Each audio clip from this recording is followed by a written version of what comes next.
வணக்கம். வேல்டின் செய்திகளுக்காக நான் நிரோஷன். மேற்கு உக்ரைன் நகரமான லிவ் நகரில் அதிகாலை ரஷ்ய ஆளற்ற விமானம் மற்றும் ஏவுகணை தாக்குதலில் ஒரே குடும்பத்தை சேர்ந்த 4 பேர் உட்பட 7 பேர் கொல்லப்பட்டதாக உள்ளூர் அதிகாரிகள் தெரிவித்தனர். இந்த தாக்குதல்களுக்கு ரஷ்யா ஹைப்பர்சோனிக் ஏவுகணைகளையும் பயன்படுத்தியது.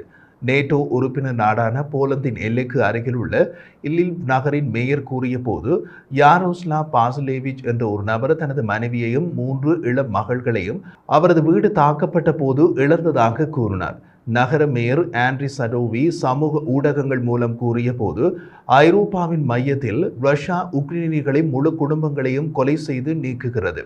ரஷ்யர்கள் நமது குழந்தைகள் நமது எதிர்காலத்தை கொள்கிறார்கள் என்று தெரிவித்தார். இல்வில் தாக்குதலில் 7 குழந்தைகள் உட்பட 53 பேர் காயமடைந்துள்ளதாக அவசர சேவைகள் தெரிவித்துள்ளன. 30 மாதங்களுக்கு முன்பு தொடங்கிய உக்ரைனின் முழு அளவிலான படையெடுப்பின் போது பொதுமக்களில் குறிவைப்பதை ரஷ்யா மறுக்கிறது.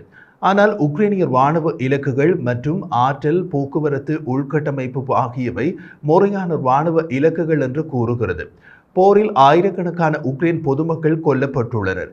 கடந்த 24 மணி நேரத்தில் ரஷ்யாவின் தாக்குதல்களில் 9 உக்ரைன் பிராந்தியங்களில் எரிசக்தி வசதிகள் மற்றும் பிற முக்கிய உள்கட்டமைப்புகளை தாக்கியதாக உக்ரைன் அதிகாரிகள் தெரிவித்தனர். ரஷ்ய தாக்குதல்கள் லிவின் மையத்தில் உள்ள வரலாற்று கட்டடங்களை சேதப்படுத்தியது.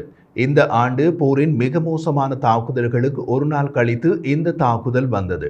இந்த தாக்குதலுக்கு முதல் நாள் ரஷ்யா மத்திய உக்ரைனிய நகரமான பொல்டாவாவில் 2 பாலிஸ்டிக் ஏவுகணைகளால் தாக்கிய போது 50 பேர் கொல்லப்பட்டனர் மற்றும் நூற்றுக்கணக்கானோர் காயமடைந்தனர்.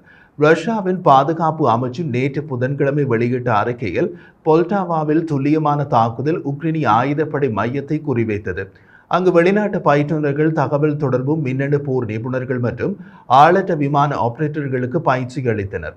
லிவிவில் ராணுவ இலக்குகளை தாக்க ஹைப்பர்சோனிக் ஹின்சால் ஏவுகணைகள் மற்றும் ஆளற்ற விமானங்களை பயன்படுத்தியதாக ரஷ்யாவின் பாதுகாப்பு அமைச்சு கூறியது.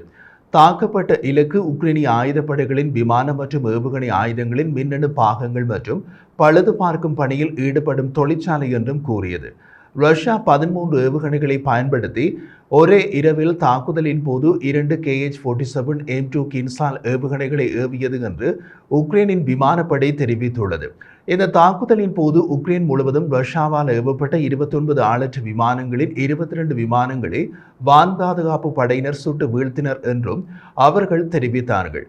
உக்ரைனிய ஜனாதிபதி வோலோடிமிர் செலன்ஸ்கி, எமது நட்பு நாடுகள் அதிக வான் பாதுகாப்பு சாதனங்களை வழங்குவதன் மூலம் ரஷ்ய தீவிரவாதத்தை நிறுத்த உதவ முடியும் என்று கூறினார். மேலும் நீண்ட தூர மேற்கத்திய ஆயுதங்களை ரஷ்ய எல்லைக்குள் ஆழமாக பயன்படுத்த அனுமதிக்குமாறு மீண்டும் வேண்டுகோள் விடுத்தார்.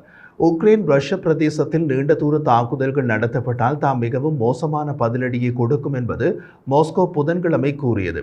பள்ளிகள், வீடுகள் மற்றும் கிளினிக்குகள் உட்பட 156க்கும் மேற்பட்ட கட்டமைப்புகள் சேதமடைந்துள்ளதாக லிவ் மேயர் சடோவி தேசிய தொலைக்காட்சிக்கு தெரிவித்தார். பிராந்தியத்தின் கவர்னர் மேக்சிம் கோசிட்ஸ்கி, இந்த எண்ணிக்கையில் குறைந்தது 7 உள்ளூர் கட்டடக்கலை நினைவு சின்னங்கள் அடங்கும். நகரின் வரலாற்று பகுதி மற்றும் யுனெஸ்கோ இடையக மண்டலத்தில் அமைந்துள்ள அனைத்து கட்டடங்களும் உலக பாரம்பரிய சொத்துக்களை பாதுகாப்பதை நோக்கமாக கொண்டுள்ளன. பாரம்பரியம், கலாச்சாரம் ஆகியவற்றை அறியாத ரஷ்யா அவற்றின் மீது தாக்குதல் நடத்துகிறது என்றும் அவர் குறிப்பிட்டார். ரஷ்யா நேற்று புதன்கிழமை உக்ரைனின் மத்திய நகரமான கிரீவியரிக் மீது தாக்குதல் நடத்தியது. அதில் 10 வயது குழந்தை உட்பட 5 பேர் காயமடைந்தனர் மற்றும் பல கட்டடங்களை சேதப்படுத்தியதாக டினிப்ரோ பெட்ரோவோஸ்க் பிராந்திய ஆளுநர் செர்கி லிசாக் கூறினார். ரஷ்யா கடந்த 10 நாட்களில் நூற்றுக்கணக்கான ஏவுகணைகள் மற்றும் ஆளற்ற விமானங்களால் உக்ரைனை தாக்கி வருகிறது. சிலர் ரஷ்ய ராணுவ வலைப்பதிவாளர்கள் உக்ரைனிய படைகளின் சமீபகால குர்ஸ்க் பிராந்தியத்தின் ஊடுருவலுக்கு மாஸ்கோவின் பதிலடி இது என்று கூறுகின்றனர்.